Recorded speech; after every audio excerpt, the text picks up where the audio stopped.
Like I said, you may be called and you may feel that God's called you to be an apostle or a prophet or a pastor or a teacher, but you may not be ready at that moment. And this is where we are in today's time and age, is that so many people, they either desire to be in the fivefold, so they appoint themselves, or they know they're called and they rush out ahead of God. They don't have the maturity, they don't have the timing. You have to go through the growing pains, through the testing, through the trials, and then also through the things that teach you character, that teach you the ways of God and the understanding of God.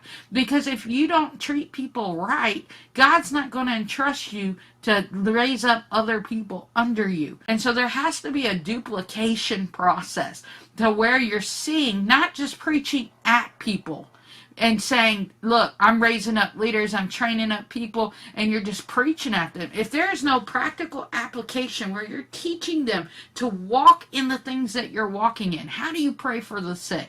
How do you cast out devils? And then let them do it. You know, I know many people that are frustrated in their churches, in their callings, in their countries, because they've been called to do something by God, but people tell them, pastors tell them, wait till you have more training. Wait till you have more understanding. Go and get a second Bible degree. Go and read a book. Guys, that telling people to read books, that is not discipleship. There has to be a place where you allow people to practice preaching, where you allow them to practice prophetically praying, laying hands on the sick, casting out devils.